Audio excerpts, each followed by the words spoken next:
ಅನ್ನೋ ಸತ್ಯ ನಾವಿಬ್ರಿಗೆ ಮಾತ್ರ ಗೊತ್ತು. ನಾನೇ ಎಲ್ರಿಗೂ ಸತ್ಯ ಹೇಳ್ಬೇಕು ಅಂತ ಅನ್ಕೊಂಡಿದ್ದೆ. ಆದ್ರೆ ಈಗ ನೋಡಿದ್ರೆ ಆ ನಿಜ ಡಾಕ್ಟರ್ ಮೂಲಕನೇ ಎಲ್ರಿಗೂ ಗೊತ್ತಾಗೋ ತರ ಆಗ್ತಾ ಇದೆ. ಮನೇಲಿ ಇರೋರೆಲ್ಲ ಇವ್ಳು ಬಸ್ರಿ ಅಂತ ಅಷ್ಟೊಂದು ನಂಬಿ ಕೂತಿದ್ದಾರೆ. ಸುಳ್ಳು ಹೇಳಿ ಎಲ್ರೂ ಮೋಸ ಮಾಡ್ತಾ ಇಲ್ವಾ ನಾನು? ಈ ಸುಳ್ಳು ಗೊತ್ತಾದಾಗ ಅಕ್ಕ ಬಸ್ರಿ ಅಲ್ಲ ಅಂತ ಡಾಕ್ಟರೇ ಬಾಯ್ ಬಿಟ್ಟಾಗ ಇವರೆಲ್ಲ ನನಗೆ ಕ್ಷಮಿಸ್ತಾರ? ಖಂಡಿತ ಇಲ್ಲ. ನನ್ನನ್ನ ಅಕ್ಕನ ಈ ಮನೆಯಿಂದ ಆಚೆ ಹಾಕ್ತಾರೆ. ಅಯ್ಯೋ ದೇವ್ರೆ, ನಾನು ಬಸ್ರಿ ಅಲ್ಲ ಅಂತ ಸುಳ್ಳು ಹೇಳಿ ಈ ಮನೆಗೆ ಸೊಸೆಯಾಗಿ ಬಂದೆ. ಇವಾಗ ಡಾಕ್ಟರ್ ಬರ್ತಾರೆ, ಚೆಕ್ ಮಾಡ್ತಾರೆ.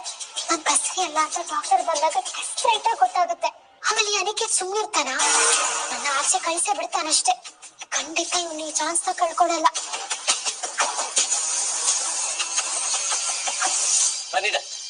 ನಮಸ್ಕಾರ. ನಮಸ್ತೆ ಸರ್. ಅರ್ಜೆಂಟ್ ಆಗಿ ಬನ್ನಿ ಅಂತ ಫೋನ್ ಮಾಡಿದ್ರಲ್ಲ? ಹೌದು ಡಾಕ್ಟರ್, ನಮ್ಮಲ್ಲಿ ಒಂದು ಸಮಸ್ಯೆ ಆಗ್ತಿದೆ, ಅದು ನೀವೇ ಸಾಲ್ವ್ ಮಾಡ್ಕೊಡ್ಬೇಕು.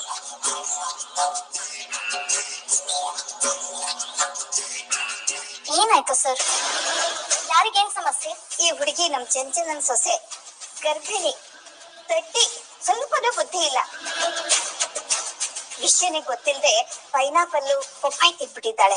ಅವಳಿಗೇನಾದ್ರೂ ತೊಂದರೆ ಆಗಿದೆಯಾ, ಮಗುಗೇನಾದ್ರೂ ಅಪಾಯ ಆಗಿದೆಯಾ ಅಂತ ಸ್ವಲ್ಪ ನೋಡಿ ಹೇಳ್ತೀರಾ? ಖಂಡಿತವಾಗ್ಲೂ ಅಮ್ಮ. ರೂಮ್ ನಾನ್ ಕರ್ಕೊಂಡು ಹೋಗ್ತೀನಿ. ಬನ್ನಿಮ್ಮ, ಬನ್ನಿ, ಗಾಬರಿ ಆಗ್ಬೇಡಿ.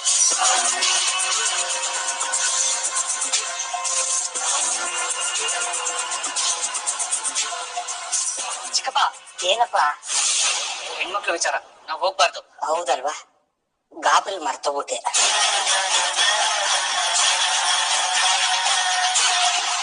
ಏನ್ ಚಂಚಲ ನೀನು? ಆರಾಮಾಗಿ ನಿಂತಿದ್ಯಾ? ತೊಂದ್ರೆ ಆಗಿರೋದು ನಿನ್ ಸೊಸೆಗೆ. ಇಂಥ ಟೈಮಲ್ಲಿ ಅವಳ ಜೊತೆ ಹೋಗಿ ನೀನು ಇರ್ಬೇಕಲ್ವಾ? ಅದಕ್ಕೆ ಅದು ಒಳಗಡೆ ಹೋದ್ರೆ ಎಲ್ಲೇನಾದ್ರೂ ಕೆಟ್ಟ ಸುದ್ದಿ ಕೇಳ್ಬೇಕು ಅನ್ನೋ ಭಯ ಆಗ್ತಾ ಇದೆ ನನ್ಗೆ. ಮಗುಗೇನಾದ್ರೂ ಹೆಚ್ಚು ಕಡಿಮೆ ಆದ್ರೆ ನನ್ ಕೈ ತಡ್ಕೊಳ್ಬೇಕಾಗಲ್ಲ.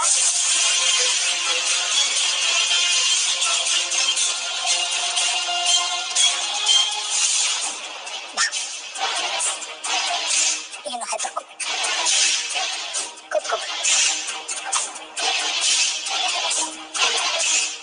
ರಿಲ್ಯಾಕ್ಸ್ ಮಾಡಿ ಮಾಡ್ಕೊ.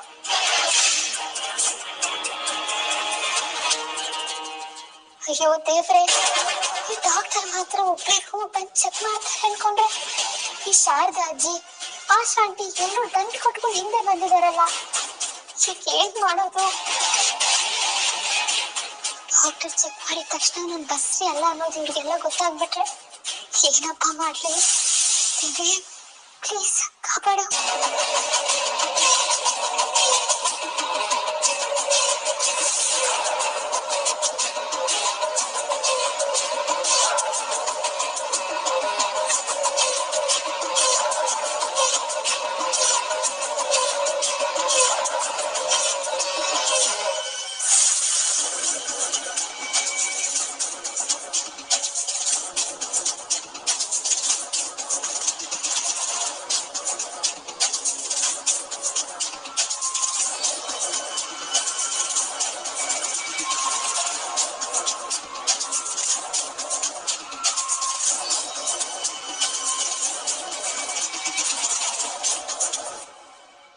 ನೋಡಿ, ನೀವಿಬ್ರು ಹೀಗ್ ನಿಂತಿರೋದ್ರಿಂದ ಅವಳಿಗೆ ಮುಜುಗರ ಆಗ್ತಿರ್ಬೋದು. ಮುಜುಗರನ? ಇಲ್ಲಿ ಯಾರು ಗಂಡಸ್ರೇ ಇಲ್ವಲ್ಲ ಡಾಕ್ಟ್ರೆ? ಹಾಗಲ್ಲ, ಅವಳ ಬಿಪಿಲಿ ತುಂಬಾ ವೇರಿಯೇಷನ್ಸ್ ಆಗ್ತಾ ಇದೆ. ನೀವಿಬ್ರು ಸ್ವಲ್ಪ ಹೊತ್ತು ಹೊರಗಿದ್ರೆ ನಾನು ಅವಳನ್ನ ಪ್ರೈವೇಟ್ ಆಗಿ ಚೆಕ್ ಮಾಡ್ಬೇಕು. ಆಯ್ತಮ್ಮ, ಎಲ್ಲ ಹೊರಗಡೆ ಇರ್ತೀವಿ, ನೀವು ಚೆಕ್ ಮಾಡಿ. ಬಾ.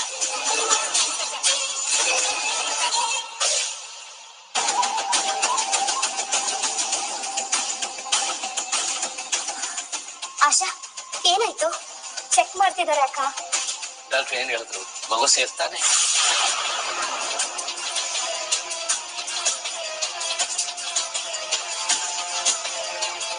ಡಾಕ್ಟರ್, ನೀವೇನ್ ಅನ್ಕೊಂತಿದ್ದೀರಾ ಅಂತ ನಂಗೆ ಅರ್ಥ ಆಗ್ತಾ ಇದೆ. ಬಸ್ರಿ ಅಲ್ದೇ ಇದ್ರು ಬಸ್ರಿ ಅಂತ ಸುಳ್ಳು ಹೇಳಿ ಎಲ್ರೂ ನಂಬಿಸಿದ್ಯಾ? ಹೌದು. ಯಾಕಿಂತ ಸುಳ್ಳು ಹೇಳಿದ್ಯಾ? ಸುಳ್ಳು ಹೇಳಿದ್ರೆ ನನಗೆ ಬೇರೆ ದಾರಿ ಇಲ್ಲ ಡಾಕ್ಟರ್. ಮನೆ ಸೊಸೆ ಬಸ್ರಿ, ಈ ಮನೆತನದ ಇನ್ನೊಂದ್ ತಲೆಮಾರನ ನೋಡ್ಬೋದು ಅಂತ ಎಲ್ರೂ ಸಂತೋಷದಲ್ಲಿ ಇರುವಾಗ ಈ ಸುಳ್ಳು ಯಾಕೆ ಅಂತ ಈ ಸತ್ಯನ ನೀನ್ ಮುಚ್ಚಿಟ್ರು ನಾನ್ ಮುಚ್ಚಿಡಲ್ಲ. ನಾನು ಡಾಕ್ಟರ್, ಸುಳ್ಳು ಹೇಳೋ ಆಗಿಲ್ಲ. ಈ ಹೊತ್ತಿಗೆ ಅಕ್ಕ ಗರ್ಭಿಣಿ ಅಲ್ಲ ಅನ್ನೋ ಸತ್ಯ ಡಾಕ್ಟರ್ಗೆ ಗೊತ್ತಾಗ್ಬಿಟ್ಟಿರುತ್ತೆ. ಅಯ್ಯೋ ದೇವ್ರೆ, ಈಗ ಡಾಕ್ಟರ್ ಹೊರಗೆ ಬಂದು ಸತ್ಯ ಹೇಳಿದ್ರೆ ಅಕ್ಕನ ಗತಿ ಏನಾಗ್ಬೇಕು? ನಾನ್ ಸರಿ ಅಂತ ಎಷ್ಟೇ ಹೇಳಿದ್ರು ನನ್ನಲ್ಲಿರೋ ತಪ್ಪನ್ ಮಾತ್ರ ಕಾಣೋ ನನ್ ಗಂಡ ಈ ವಿಚಾರ ಗೊತ್ತಾದ್ರೆ. ಗೌರಿ, ಯೋಚನೆ ಮಾಡ್ಬೇಡಮ್ಮ, ನಿಮ್ಮ ಅಕ್ಕನ್ಗೆ ಏನೂ ಆಗಲ್ಲ. ಹೌದು ಗೌರಿ, ನೀನು ಚಿಕ್ಕಮ್ಮ ಆಗ್ತೀಯ, ನಾನು ಚಿಕ್ಕ ತಾತ ಆಗ್ತೀನಿ. ಏ ಜ್ಞಾನ, ಯಾವಾಗ ತಮಾಷೆ ಮಾಡ್ಬೇಕು, ಯಾವಾಗ ಸೀರಿಯಸ್ ಆಗಿರ್ಬೇಕು ಅನ್ನೋದು ಗೊತ್ತಾಗಲ್ವೇನೋ ನಿನ್ಗೆ? ನಾನು ಈಗಲೇ ಹೋಗಿ ಈ ಸತ್ಯನ ಎಲ್ರಿಗೂ ಹೇಳ್ತೇನೆ.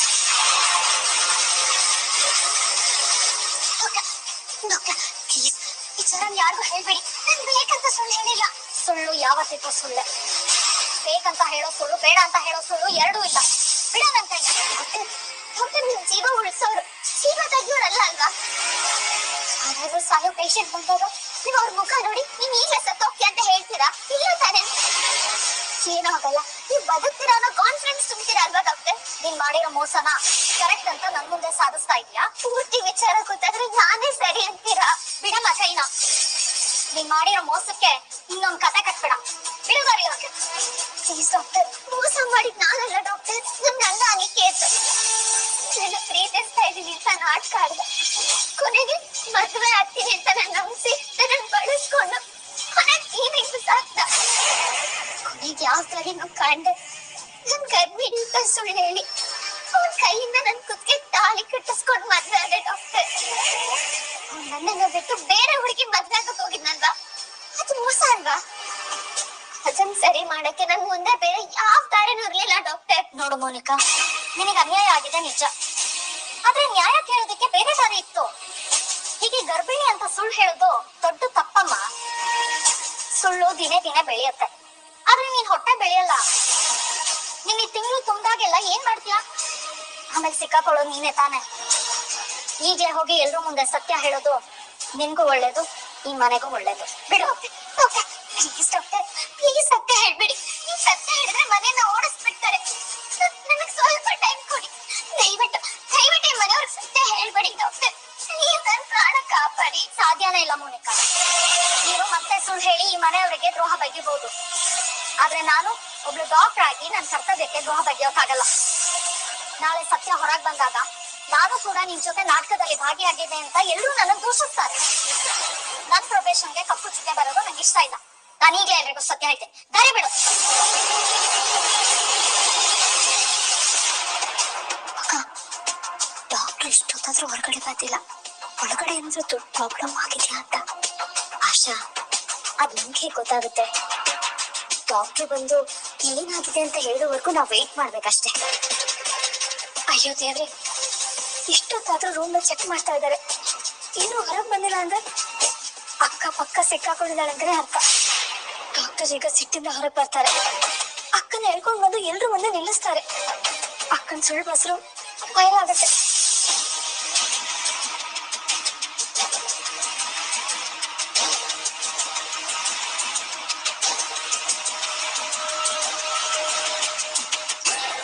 ಡಾಕ್ಟರ್, ಏನಾಯ್ತು?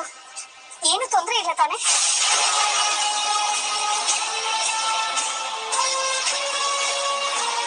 ಏನಾಗಿದೆ ಡಾಕ್ಟ್ರೆ? ಪೈನಾಪಲ್ ಪಪ್ಪಾಯಿ ತಿಂದಿದ್ದಕ್ಕೆ ಮಗುಗೇನು ಆಗಿಲ್ಲ ತಾನೆ? ಮಗು ಆರೋಗ್ಯವಾಗಿದೆ ತಾನೆ? ಅಯ್ಯೋ ಅಮ್ಮ, ನೀವು ಗಾಬರಿ ಆಗುವಂಥದ್ದೇನೂ ಇಲ್ಲ. ಮೋನಿಕಾಗೂ ಏನೂ ಆಗಿಲ್ಲ, ಹಾಗೆ ಮಗುಗೂ ಏನೂ ಆಗಿಲ್ಲ. ಇಬ್ರು ಸಂಪೂರ್ಣವಾಗಿ ಆರೋಗ್ಯವಾಗಿದ್ದಾರೆ.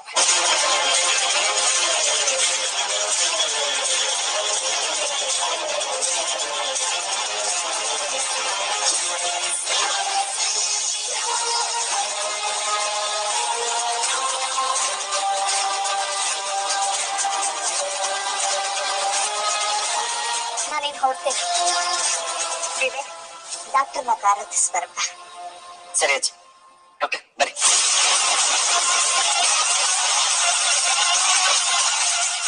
ಮೋನಿಕಾ, ನಾನು ಹೇಳಿದ ನೆನಪಿದೆ ಅಲ್ವಾ?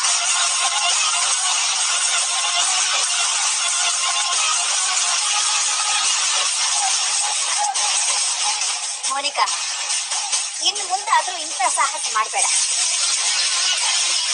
ಏನಾದ್ರೂ ತಿನ್ಬೇಕನ್ಸಿದ್ರೆ ಸ್ವಲ್ಪ ದೊಡ್ಡವ್ರನ್ನ ಕೇಳ್ಕೊತೀನಿ.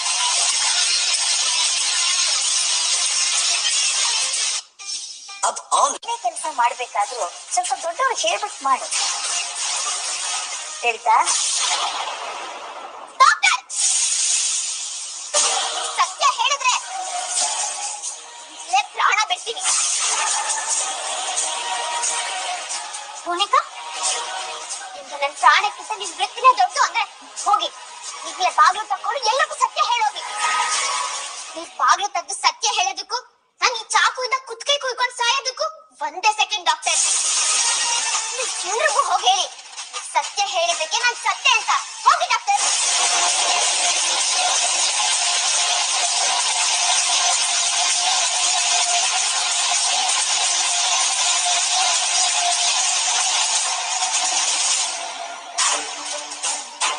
ಅಕ್ಕ, ಇಷ್ಟಕ್ಕೂ ಏನಾಗ್ತಿದೆ ಅಂತ ನಂಗೆ ಅರ್ಥನೇ ಆಗ್ತಿಲ್ಲ. ಪ್ರೊಫೆಷನಲ್ ಡಾಕ್ಟರ್ ಬಂದು ಚೆಕ್ ಮಾಡಿದ್ರು. ಅವ್ರು ನೀನ್ ಗರ್ಭಿಣಿ ಅಲ್ಲ ಅನ್ನೋ ಸತ್ಯ ಗೊತ್ತಾಗಿದೆ. ಆದ್ರೂ ಅವ್ರು ಕೆಳಗಡೆ ಬಂದು ಯಾಕಕ್ಕ ಸುಳ್ಳು ಹೇಳಿದ್ರು? ನೀನ್ ಅವ್ರ ಹತ್ರ ಏನ್ ಮಾತಾಡ್ದೆ? ಅದೇ ಕಣ ಈ ಮೋನಿಕನ್ ಟ್ಯಾಲೆಂಟ್. ನನ್ನ ಯಾವ ತೊಂದ್ರೆ ಯಾವ ಆಪತ್ ಕೂಡ ನನ್ನ ಕಾಡಕ್ಕೆ ಸಾಧ್ಯನೇ ಇಲ್ಲ. ಯಾಕಂದ್ರೆ ಕಾಡೋ ತೊಂದ್ರೆನ ಹೇಗ್ ನಿಭಾಯಿಸ್ಬೇಕು, ಬರೋ ಆಪತ್ತಿಂದ ಹೇಗ್ ಪಾರಾಕ್ಬೇಕು, ಯಾರನ್ನ ಹೇಗ್ ಕಟ್ಟಾಕ್ಬೇಕು ಅನ್ನೋದು ನನಗ್ ಚೆನ್ನಾಗ್ ಗೊತ್ತು. ಅದಕ್ಕೆಲ್ಲ ಈ ಮೋನಿಕನ್ ಬುದ್ಧಿವಂತಿಕೆನೆ ಸಾಕು ಕಣೆ.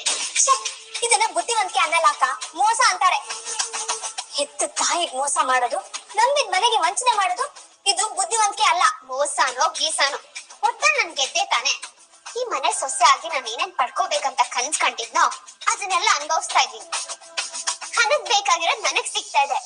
ಆದ್ರೆ ನಿನ್ ಕತೆ ಏನೇ ಗೌರಿ? ನೀನು ಈ ಮನೆ ಸೊಸೆ ತಾನೆ, ದೊಡ್ಡ ತ್ಯಾಗಮಯಿ ತರ ಬಂದ್ಯಲ್ಲ, ನಿನ್ಗೇನೆ ಸಿಗ್ತಾ ಇದೆ ಇಲ್ಲಿ? ಯಾವತ್ತಾದ್ರೂ ಯೋಚನೆ ಮಾಡಿದ್ಯಾ? ನನ್ನ ನೋಡು, ನಾನ್ ಈ ಮನೆಗ್ ಬಂದಿದ್ 2 ದಿನದಲ್ಲಿ ಮಹಾರಾಣಿ ತರ ಮೆರಿತಾ ಇದ್ದೀನಿ. ನಾನ್ ಕೆಮ್ಮಿದ್ರೆ ಇಡೀ ಮನೆ ಓಡ್ ಬರುತ್ತೆ. ಆದ್ರೆ ನಿನ್ನ ಕನಿಷ್ಠ ಪಕ್ಷ ಮನುಷ್ಯ ತರನಾದ್ರು ನೋಡ್ತಿದಾರಾ? ನಿನ್ ಅತ್ತೆ ಸರಿತಾಗೆ ನಿನ್ ಕಂಡ್ರೆ ಆಗಲ್ಲ, ಯಾವಾಗ್ಲೂ ಉರ್ಕೋತಿರ್ತಾರೆ. ನಿನ್ ಗಂಡ ಆ ವಿವೇಕಗೆ ನಿನ್ ಮುಖ ನೋಡಿದ್ರೇನೆ ಆಗಲ್ಲ. ಗಂಡ ಪ್ರೀತಿನೂ ಇಲ್ಲ, ಅತ್ತೆ ಕರುಣೆನೂ ಇಲ್ಲ. ಅದು ಹೋಗ್ಲಿ, ನಿನ್ ಕಷ್ಟನ ನಿನ್ ತವ್ರ ಮನೆಯವ್ರ ಹತ್ರ ಹೇಳ್ಕೊಳೋಣ ಅಂದ್ರೆ ನಿನ್ ಹತ್ರ ಒಂದ್ ಫೋನ್ ಕೂಡ ಇದ್ಮೇಲೆ ದರಿದ್ರ. ಈ ಪ್ರಪಂಚದಲ್ಲಿ ಮೊಬೈಲ್ ಇಲ್ದೆ ಬದುಕ್ತಾ ಇರೋ ಏಕೈಕ ಜೀವ ಅಂದ್ರೆ ಅದ್ ನೀನೊಬ್ರೇ ಇರ್ಬೇಕು. ನೋಡೆ, ಈ ಜೀವನ ಇರೋದಿಷ್ಟೇ.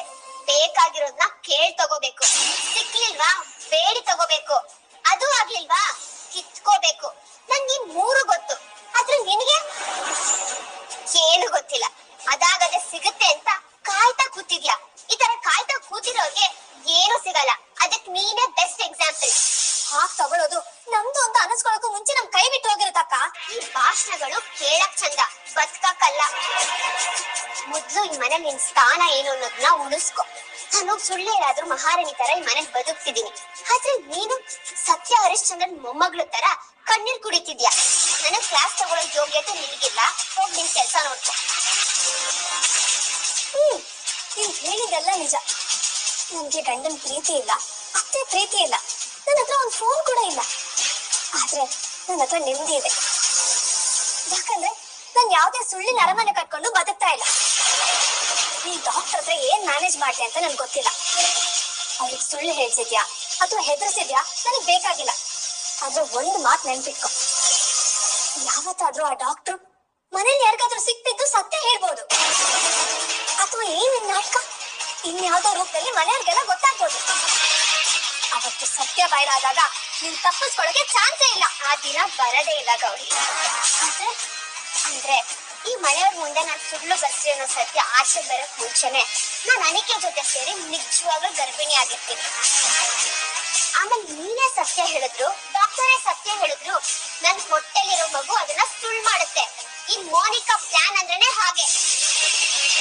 ಎಲ್ರು ಮುಂದೆ ಒಳ್ಳೆಯವಳು ಅಂತ ಕ್ಯಾರೆಕ್ಟರ್ ಸರ್ಟಿಫಿಕೇಟ್ ತಗೊಂಡ್ಬಿಟ್ರೆ ಅದ್ರಿಂದ ಬದುಕಿಗೆ ಪ್ರಯೋಜನ ಇಲ್ಲ. ಆಗಿರೋದು ಬುದ್ಧಿ. ನಿನ್ ಹತ್ರ ಸರ್ಟಿಫಿಕೇಟ್ ಇದೆ, ನನ್ನ ಹತ್ರ ಬುದ್ಧಿ ಇದೆ, ಅಷ್ಟೇ ವ್ಯತ್ಯಾಸ.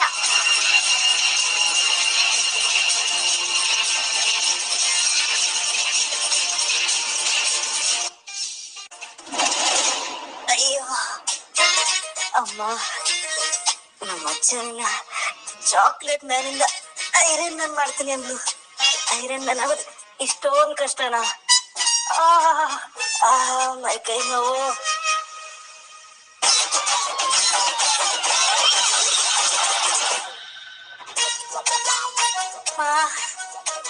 ಅಯ್ಯೋ, ದೇವಸ್ಥಾನದ ಗೋಪುರ ಹತ್ತೋದು ಇಷ್ಟೊಂದು ಕಷ್ಟ ಇರಲ್ಲ. ನಮ್ಮ ಮನೇಲಿರೋ ಒಂದೊಂದು ಮೆಟ್ಲುನು ಆ ಚೀನಾ ಗೋಡೆ ತರ ಕಾಣಿಸ್ತಾ ಇದೆ. ಈ ಹೆಂಗ್ ಈ ಗೋಡೆ ಹತ್ಲಿ ನಾನು? ಯಾರಾದ್ರೂ ಲಿಫ್ಟ್ ಹತ್ರ ತಂದು ಕೊಟ್ರೆ ಅಮ್ಮ. ಅಯ್ಯೋ ಶಾಮು, ಏನಾಯ್ತು ನಮ್ಮ ಮುದ್ದು ಮಗನ್ಗೆ? ಹೋಗ್ಬೇಕಾದ್ರೆ ಹಾಗಂತ ನೋಡಿದ್ರು, ಈಗ ನೋಡಿದ್ರೆ ಈ ತರ ಅವತಾರ ಮಾಡ್ಕೊಂಡ್ ಬಂದಿದ್ಯಾ? ಏನಾಯ್ತು ನನ್ ಕಂದ? ಯಾರಾದ್ರೂ ಗಾಡಿ ಗುದ್ದಿದ್ರಾ? ಅಯ್ಯೋ ಅದೇನಿಲ್ಲ ಅಮ್ಮ. ಮತ್ತೆ 6 ಪ್ಯಾಕ್ ಮಾಡಕ್ಕೆ ಅಂತ ಗ್ರೌಂಡಿಗೆ ಹೋದೆ. ನನ್ನ ಬಾಡಿ 10 ಪುಷಪ್ಸ್ ಗೆ ಒದ್ದಾಡ್ತಿದೆ ನೋಡಿ. ಖುಷಿಯ ಓಡಕ್ ಬಂದ್ರೆ ಕುತ್ತಿಗೆ ಲಾಕ್ ಆಯ್ತು ಲಟಕ್ಕು. ಕಾಲ್ ಮೇಲೆ ಕಾಲ್ ಇಡಕ್ ಹೋದ್ರೆ ಸೊಂಟ ಲಾಕ್ ಆಯ್ತು ಪಟಕ್ಕು. ಅಮ್ಮ, ಏನು ಹೇಳ್ತಾ ಇದ್ಯಾ? ಅಮ್ಮ, ನನ್ನ ಬಾಡಿನ ಫುಲ್ ಸ್ಟ್ರಾಂಗ್ ಮಾಡ್ಬೇಕು ಅಂತ ಫಿಟ್ನೆಸ್ ಗೋಸ್ಕರ ಬೆಳಿಗ್ಗೆನೆ ಸಖತ್ತಾಗಿ ಟ್ರೈನಿಂಗ್ ತಗೋತಿದ್ದೀನಮ್ಮ, ಅಷ್ಟೇ. ಓಹೋ, ಫಿಟ್ನೆಸ್ ಸಾಹೇಬ್ರು ಅಲ್ಲ ಕಣೋ ಕನ್ನಡದ ಕಂದ. ನೀನು ಬರೆದಿಟ್ಟಿರೋ ಕವನದ ಹಾಳೆಗಳನ್ನ ಈ ಕಡೆಯಿಂದ ಆ ಕಡೆ ಎತ್ತಿಡ್ಬೇಕು ಅಂದ್ರೆ ಈ ಮನೇಲಿರೋ ಹಾಳೆಗಳನ್ನ 10 ಸಲ ಕರೀತೀಯ. ಅಂತ ಸೋಂಬೇರಿ ನೀನು. ಅಂತದ್ರಲ್ಲಿ ಬೆಳಿಗ್ಗೆ ಎದ್ದು ಫಿಟ್ನೆಸ್ ಅಂತ ಹೊರಟಿದೆ ಅಂದ್ರೆ ಇದರ ಹಿಂದೆ ಬಲವಾದ ಖತರ್ನಾಕ್ ಕಾರಣ ಇದೆ ಅಂತ ನನ್ನ ಈ ದೊಡ್ಡ ತಲೆಗೆ ಅನುಮಾನ ಬರ್ತಾ ಇದೆ. ಏನದು ಹೇಳು ಮಗನೇ? ಅಯ್ಯೋ ಅಪ್ಪ, ನೀನ್ ಪೂರ್ತಿಯಾಗಿ ತಪ್ಪಾಗಿ ತಿಳ್ಕೊಬೇಡ. ನಾನು ಇವಾಗ ತುಂಬಾ ಸಾಫ್ಟ್ ಅಲ್ವಾ? ನಾನೇ ನನ್ನ ಮದುವೆಯಾಗಿ ಮನೆಗ್ ಬರೋ ನನ್ನ ಹೆಂಡತಿನ ಬೀದಿಲಿ ಯಾರಾದ್ರೂ ರೇಗ್ಸಿದ್ರೆ ಅವ್ರನ್ನ ಗದರ್ಸೋಕೆ ಜಾಲಾಡೋಕೆ ಗಂಡ್ಸದಿ ನಿನ್ ಮಗನಿಗೆ ಸಾಲಿಡ್ ತಾಕತ್ ಬೇಕಲ್ವಾ ಅಪ್ಪ? ಅದಕ್ಕೆ ಇವತ್ತಿಂದ ಫಿಟ್ನೆಸ್ ಕೋಚಿಂಗ್ ಹೋಗ್ತಿದ್ದೀನಪ್ಪ.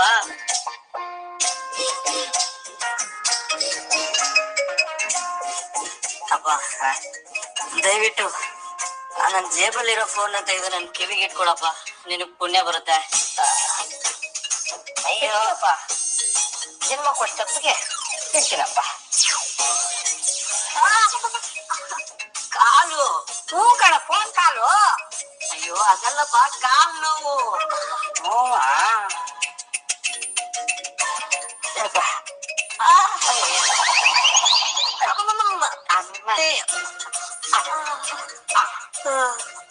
ಹಲೋ.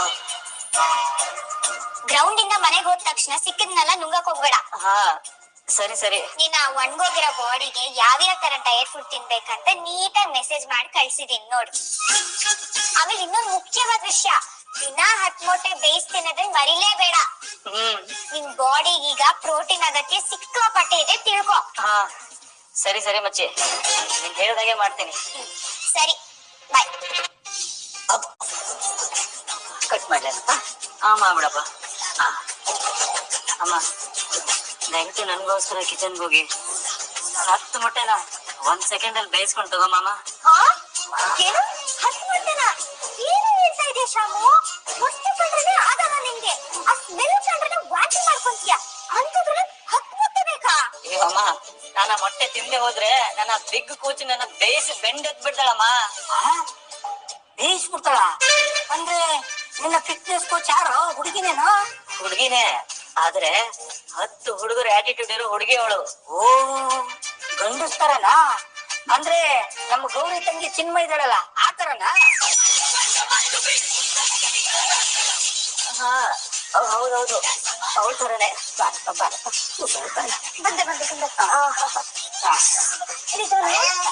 ಅಯ್ಯ, ಅದು ನಿಧಾನ ಅಲ್ಲ ಕಣೆ, ನಿಧಾನ. ಅದೇ ಅದೇ.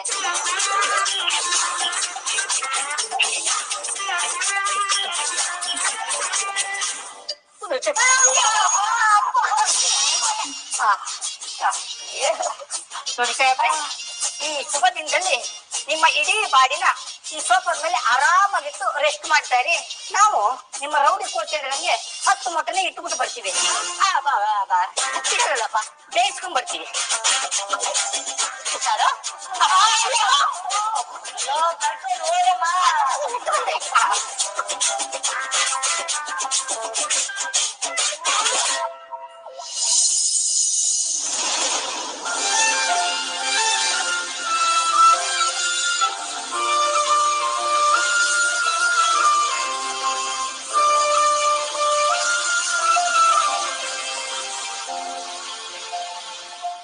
Ice cream.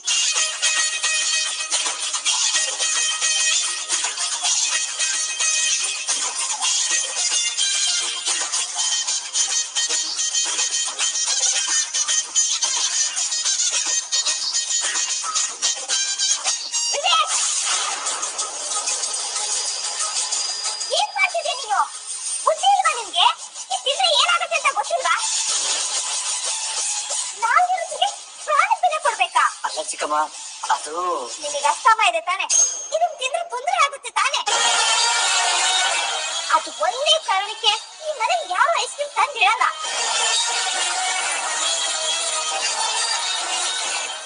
ಎಡದಿಂದ ಬಲಕ್ಕೆ 3 ಅಕ್ಷರ. ಮದುವೆಯಾದ ಹೊಸದ್ರಲ್ಲಿ ಗಂಡ ಹೆಂಡತಿ ಮಧ್ಯ ನಡೆಯೋದೇನು? ಮೊದಲನೇ ಅಕ್ಷರ ಶೋ ಇದೆ, ಕೊನೆ ಅಕ್ಷರ ನಾ ಇದೆ. ಮತ್ತೊಂದು ಅಕ್ಷರ ಬೇಕು. ಏನದು? ಮೇಲಿಂದ ಕೆಳಗೆ 2 ಅಕ್ಷರ. ಗಂಡು ಹೆಣ್ಣು ಒಟ್ಟಿಗೆ ಕಣ್ಣು ಕಣ್ಣು ಮುಚ್ಚು ಹೊತ್ತು. ಸತ್ತು ನತ್ತು ಹತ್ತು